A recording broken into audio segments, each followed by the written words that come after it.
Halo semuanya, para sahabat calon penghuni kerajaan sorga dimanapun berada. Kembali lagi dengan saya di channel Ariel Kurnedi.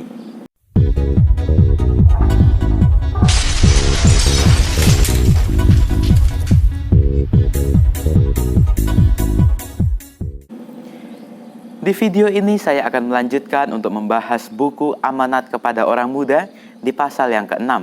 Dan jika para sahabat belum melihat pasal yang sebelumnya, silahkan untuk melihatnya terlebih dahulu di channel ini. Di pasal yang ke-6 ini kita akan mempelajari tentang topik yaitu ketinggian yang bisa dicapai. Para sahabatku orang muda dimanapun berada, apakah cita-cita kita? Apakah tujuan di dalam hidup kita? Apakah kita ingin mencapai pendidikan yang tinggi? Apakah kita ingin mencapai pendidikan yang tinggi sampai S1, S2, S3 dan segala macamnya? Atau mungkin kita tidak berani untuk memberitahukan bahwa kita ingin menjadi sebagai majelis-majelis di negara-negara kita untuk membuat undang-undang? Tidak ada yang salah dengan apa yang menjadi cita-cita kita. Tetapi janganlah puas, janganlah merasa senang dengan cita-cita, dengan pencapaian yang bisa kita dapatkan sekarang ini. Teruslah berkarya, teruslah berjuang, gapailah cita-cita kita, gapailah tujuan kita di dalam kehidupan kita. Di topik yang selanjutnya berbicara tentang agama itulah alasan kehidupan kita. Biarlah di dalam kehidupan kita, kita selalu membawa agama kita, baik itu di rumah, di lingkungan sekitar kita, di sekolah, di dalam pekerjaan kita. Biarlah kita selalu membawa agama kita, pengaruh Kristus kita bawa di dalam kehidupan kita. Kita bisa saja untuk menggapai pangkat-pangkat, untuk mencapai pangkat-pangkat di dalam dunia ini, namun tetaplah harus membawa agama kita, tetaplah harus membawa integritas kita sebagai orang Kristen. Dan biarlah pengaruh Kristus, biarlah tabiat-tabiat Kristus selalu hadir di dalam hidup kita, dan kita pancarkan kepada orang-orang di sekitar kita, kepada teman-teman di sekitar kita, agar mereka tetap bisa untuk mengenal Tuhan. Di topik yang selanjutnya ini berbicara tentang kewajiban yang mulia. Para sahabat yang terkasih, orang tua kita, teman-teman kita, keluarga kita, akan sangat senang jika melihat kita bisa mencapai cita-cita yang tinggi, bisa melihat kita berhasil, bisa melihat kita mencapai cita-cita yang kita inginkan. Dan Tuhan akan sangat senang melihat orang-orang muda yang memperkembangkan talentanya, yang menggunakan talentanya untuk kemuliaan nama Tuhan.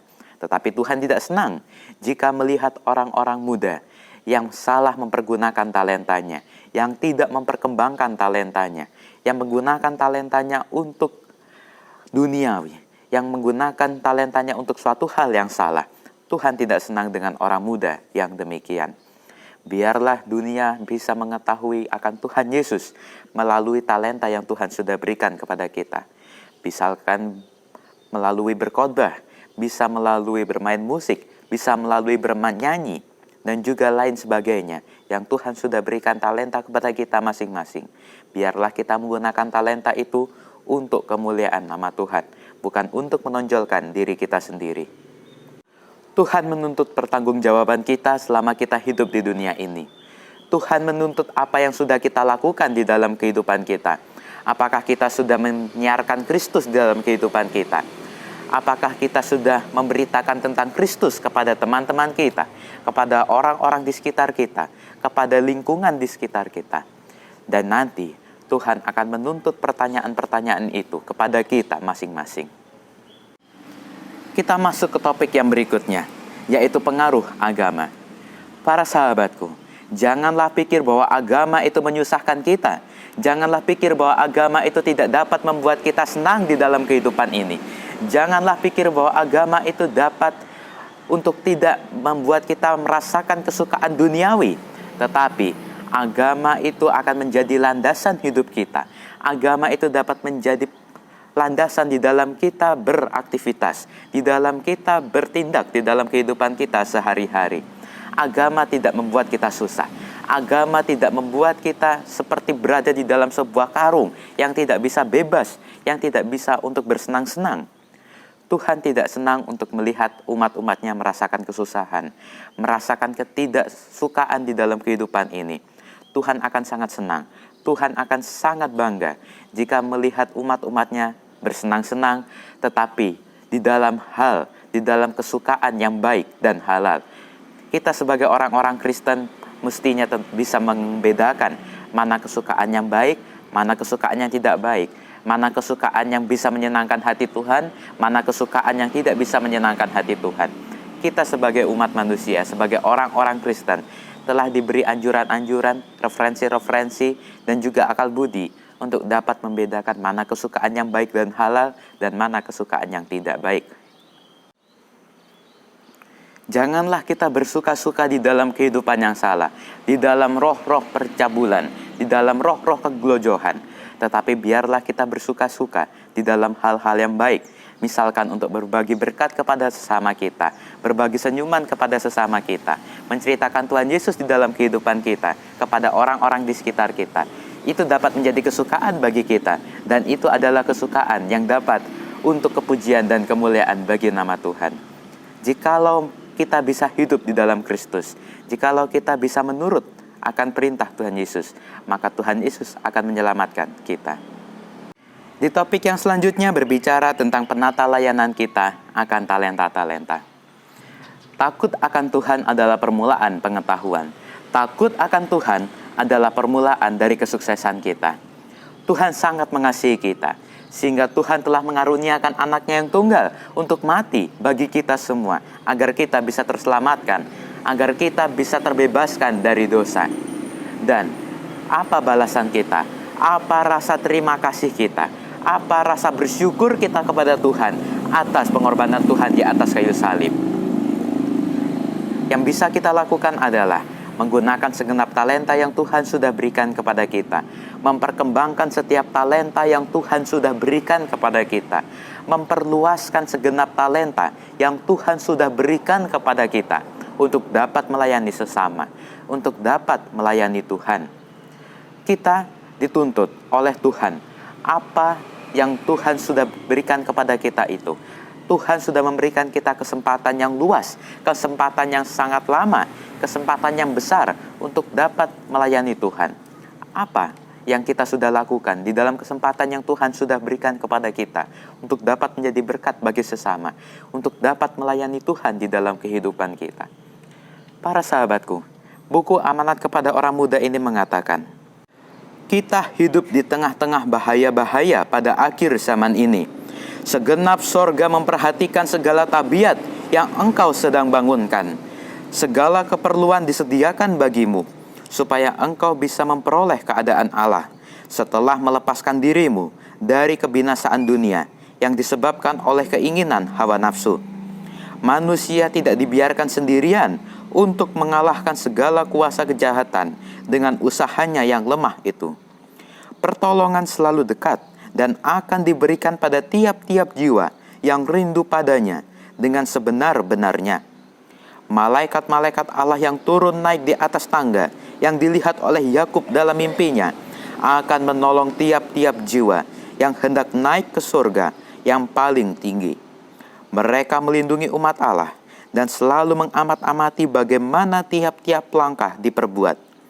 Segala orang yang mendaki jalan yang terang itu akan mendapat upah. Mereka akan masuk dalam kesukaan Tuhannya. Topik yang selanjutnya berbicara tentang satu tujuan tinggi untuk dicapai. Tuhan sudah memberikan kepada manusia satu cita-cita yang besar, satu cita-cita yang luar biasa, yang para orang muda tidak mengerti. Bahkan orang-orang yang paling pintar di dunia ini pun tidak mengerti apa cita-cita Tuhan itu. Kita sebagai orang-orang muda, jika kita ingin memperkembangkan diri kita, jika kita ingin memajukan diri kita, Tuhan sudah memberikan kita jalan. Tuhan sudah memberikan kita satu jalan di mana kita bisa capai, kita bisa jalani untuk kemajuan diri kita, untuk memperkembangkan diri kita jika kita ingin. Sorga, Tuhan mempunyai satu tujuan kepada kita, satu titik yang tinggi, di mana di situ ada kemuliaan, ada kesucian, ada kehormatan yang kita harus capai. Kita sebagai umat-umat Allah, di dalam kehidupan kita ini, biarlah kita selalu berusaha untuk mencapai satu titik tinggi itu, satu standar sorga itu, agar kita bisa dilayakkan untuk dapat datang, untuk dapat bersama-sama dengan Tuhan memasuki kerajaan sorga. Topik yang terakhir adalah saluran-saluran rahmat Allah. Tuhan akan sangat senang, Tuhan akan sangat berbahagia jika melihat para umat-umatnya dapat menjadi saluran-saluran berkat kepada orang-orang di sekitar kita, dapat menjadi saluran-saluran rahmat Allah kepada orang-orang di sekitar kita, kepada mereka yang membutuhkan, kepada mereka yang berkekurangan. Kita bisa membagikan berkat-berkat yang Tuhan sudah berikan kepada kita, kepada orang-orang di sekitar kita yang berkekurangan, yang membutuhkan, agar mereka juga bisa merasakan sukacita dari Tuhan, sukacita sorga. Agar bukan saja kita yang merasakan sukacita sorga itu, tetapi semua orang di dunia ini, semua orang di sekitar kita dapat merasakan sukacita sorga. Tuhan akan sangat berbahagia, Tuhan akan sangat bersukacita jika melihat para umat-umatnya dapat saling tolong-menolong, dapat saling bantu-membantu, dapat menjadi saluran-saluran berkat dari Tuhan. Dan kita dapat melayani Tuhan melalui melayani mereka yang berkekurangan. Kiranya melalui pembahasan kali ini kita semakin diingatkan. Kita boleh mengingat ulang apa tujuan kita di dalam kehidupan kita. Apakah kita sudah menjadi berkat bagi sesama kita? Apakah kita sudah menjadi saluran berkat kepada orang-orang di sekitar kita? Dan jika kita ingin mencapai cita-cita kita, capailah cita-cita kita setinggi mungkin. Tuhan tidak akan melarang kita. Tuhan tidak akan membiarkan kita sendirian. Tuhan akan selalu menyertai kita. Tuhan akan selalu menyanggupkan kita jika kita takut akan Tuhan. Dan biarlah kita sebagai umat-umat Allah, kita selalu bersenang-senang, kita selalu bersuka cita di dalam Tuhan dengan melakukan sesuatu yang baik, dengan melakukan sesuatu yang sesuai dengan kehendak Tuhan. Tuhan tidak melarang kita untuk tidak bersuka cita. Tuhan tidak melarang kita, Tuhan tidak senang melihat umatnya tidak bersuka cita. Tetapi biarlah kita bersuka cita dalam hal-hal yang positif, dalam hal-hal yang sesuai dengan kehendak Tuhan. Jika para sahabat suka dengan pembahasan ini, silahkan untuk like dan juga komen dan subscribe, juga nyalakan lonceng, agar para sahabat bisa update terus video-video terbaru dari saya. Dan juga follow akun Instagram saya, ariel.kurnaidi. Juga share pembahasan ini ke seluruh sosial media para sahabat, agar teman-teman para sahabat, keluarga para sahabat, orang-orang di sekitar para sahabat, kenalan-kenalan para sahabat, bisa ikut mendengarkan pembahasan ini, bisa ikut mengerti apa kehendak Tuhan di dalam kehidupan kita di akhir zaman ini. Saya Ariel Kurnaidi, sampai jumpa di pembahasan-pembahasan berikutnya. Kiranya Tuhan menyertai kita semua.